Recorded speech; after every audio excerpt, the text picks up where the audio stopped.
Before we talk about English, I want you to understand something important. You are not bad at English. You may believe you are. Others may have made you feel that way. But it is not true. Most people who say, "I'm bad at English," are not bad at the language. They are tired. They are scared. They are carrying years of pressure. Pressure from school. Pressure from exams. Pressure from people who corrected them harshly. Slowly, without realizing it, they stopped trusting their own voice. If that sounds like you, this episode is for you. Let me tell you a simple truth. If you were truly bad at English, you wouldn't be listening to this podcast. You wouldn't care. But you do care. And that means something inside you wants to speak. Now, let me share a story. I once met someone who avoided speaking English at all costs. In meetings, she stayed quiet. In conversations, she nodded. People thought she was shy. Some thought she didn't understand. But later, when she wrote messages, her thoughts were clear. Her ideas were sharp. So what was the problem? English wasn't missing. Confidence was. Somewhere in her past. She had been laughed at, corrected too harshly, made to feel small. So her mind learned one thing. Silence is safer. And many of us learned the same lesson. But silence has a cost. It slowly convinces you that your thoughts are not important, that your voice doesn't matter. Today, we change that belief. Not forcefully, not loudly, gently. Let me say this clearly. English is not a measure of intelligence. Some of the smartest people in the world speak very simple English. They don't impress people with vocabulary. They connect with people using clarity. They speak to be understood, not to be perfect. And that is what we are building here. Let's talk about why English feels hard. English feels hard because you were taught to be correct, not to be expressive. You were taught rules, not confidence. So every time you speak, your brain starts checking grammar, pronunciation, sentence structure. And while your brain is checking, your voice freezes. This is not your fault. This is how fear works. Fear tells you, if you're not perfect, don't speak. But real communication doesn't work like that. In real life, people pause. They search for words. They make mistakes. And nobody remembers those mistakes.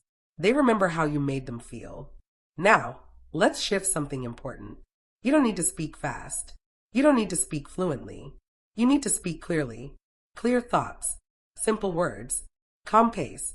That's it. Let me give you an example. Instead of thinking, "I must speak perfect English," try thinking, "I will explain my idea slowly." This removes pressure. Now listen carefully. You are allowed to pause when you speak. Pausing is not weakness. Pausing is confidence. You can say things like, "Let me think for a moment. Give me a second. I'll try to explain this simply."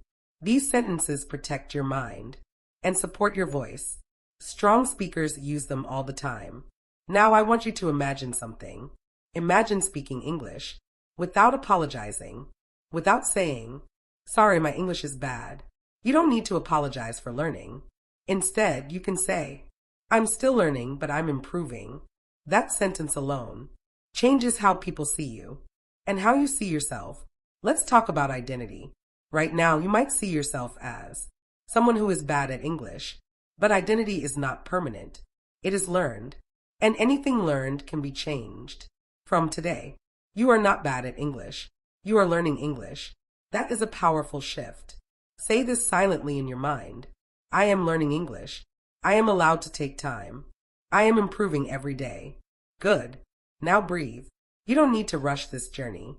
Language grows slowly, like confidence, like trust. Every time you listen, every time you think in English, every time you try to speak, something inside you grows, even if you don't see it yet. Let me tell you something honest. You will make mistakes, and that is good. Mistakes mean you are using the language, not avoiding it. People who never make mistakes are usually not speaking at all. You are braver than you think. Before we end today, I want you to remember this. You don't need permission to speak English. You already have it. You don't need to be perfect. You need to be present. And you are here. That means your journey has begun. Before you go, pause for a moment. You didn't just listen to English today. You listened to yourself. You don't need to change overnight. Just come back tomorrow. We are not rushing. We are building confidence slowly. Your English is not broken. Your voice is not weak. It was just waiting. Until next time, be gentle with yourself.